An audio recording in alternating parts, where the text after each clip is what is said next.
Hi, welcome to the Medusa Yarn and Fiber YouTube channel. My name is Nikki and I'm your host, and this is a channel about all of my crafting adventures. Today's video is part of my FlossTube series where I'm going to show you all of my cross stitch. If you'd like to follow me on Instagram or check out my website, my Facebook page, all of those things are in the description below. Links to those places. So I'd appreciate it if you followed me on Instagram, clicked the like button here, and subscribe to the channel. So let's get going. I am so excited because I have my very first cross stitch finished object for my FlossTube series. Now, this one I've been working on since February, and it's been finished for quite some time. I think I finished it in April. I just haven't gotten around to, well, first of all, filming another video, and second of all, getting it framed. But now I've done so. Well, I framed it myself, as you can probably tell. But anyway, this is the Volkomen little red I don't know if it's a sampler. I don't know what you'd call it. From Modern Folk Embroidery, Jacob Graf, and I absolutely love it. It was a nice way to get me back into cross stitch and do something that I was able to finish fairly quickly. It is 2/2 on 28 count, I believe, linen. I think it's the Belfast linen. And I did it in DMC floss. Yeah, it's 2/2 DMC floss, number 816 was the red number. And I'm so happy with it. It's actually a gift from my mother. She's Swedish, and she herself is also a cross stitcher. And Välkommen is obviously Swedish for welcome. And I'll try my best not to say Välkommen, which I was doing a lot in my previous video, because I'm a Latin teacher. And we don't pronounce the V. We pronounce it as a W when we pronounce it in Latin. So it's I kind of forget. And whenever I say something in Swedish, I tend to forget, and I'll use a W instead of a V. And my Swedish is not good. Like, it's very rudimentary.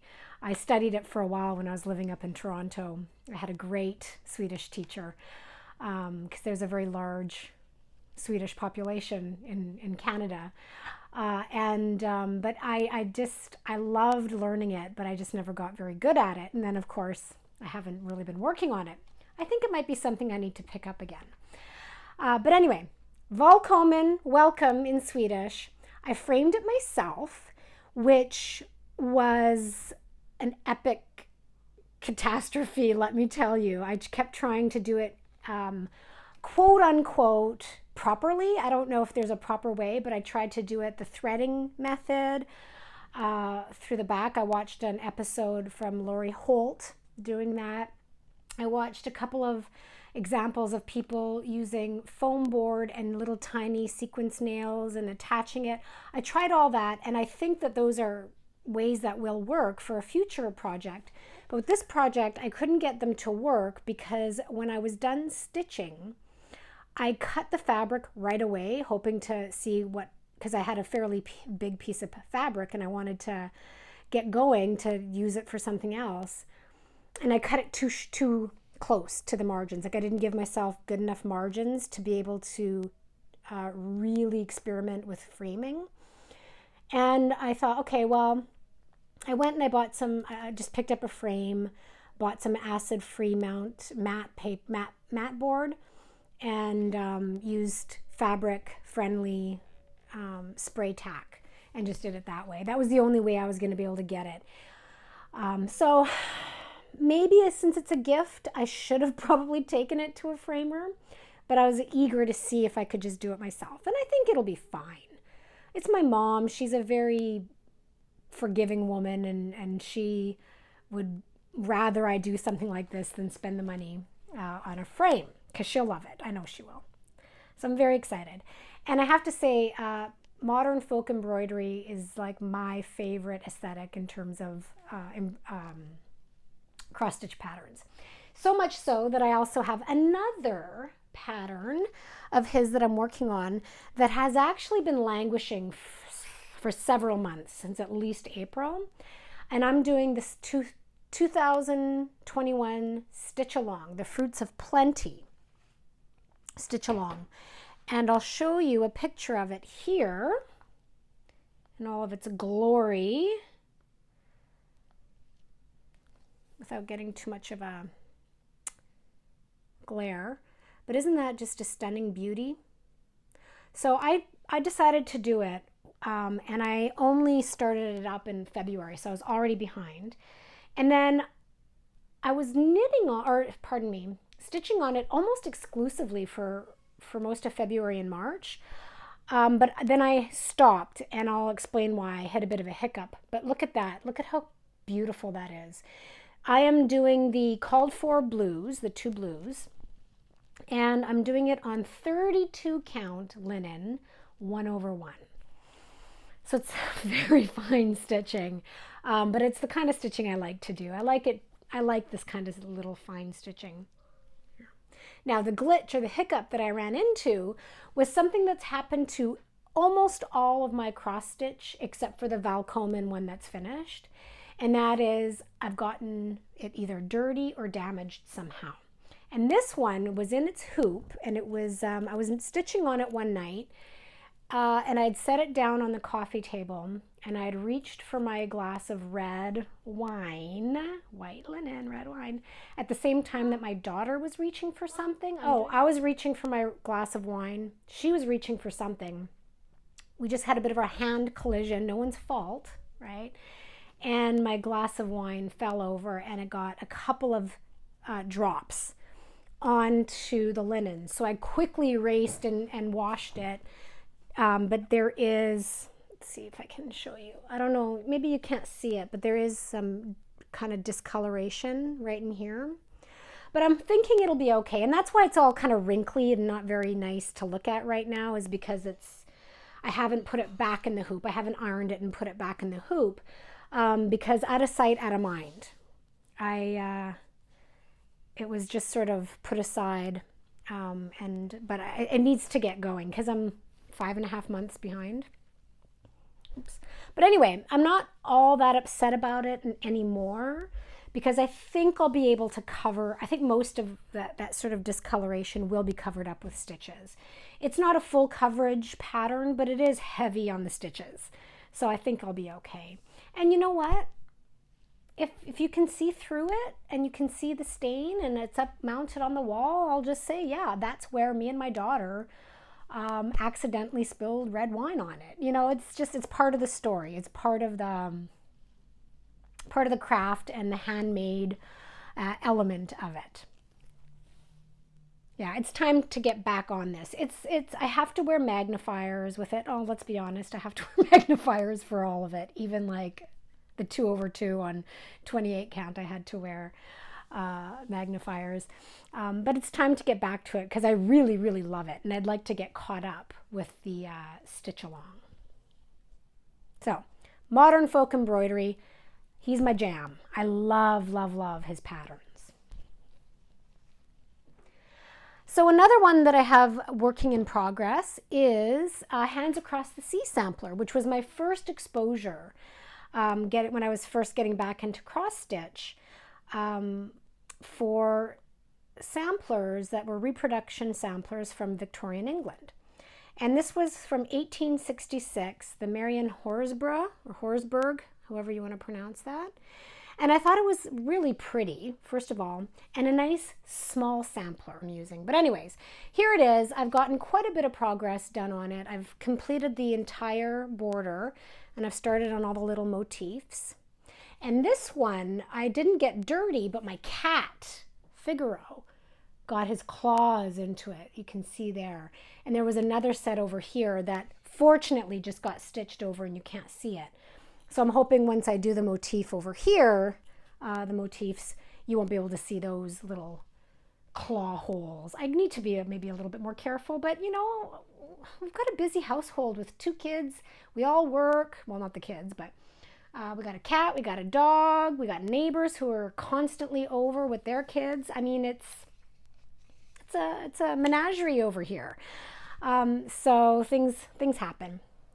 But I love it, but I can already tell, and I'm using the DMC floss that Nicola Parkman suggests, but I can already tell now that I've got about more than halfway through this sampler, my desire now to not use just a white linen, and I think this is, I do want to get away from the bleached white and try some of these antique-y looking ones.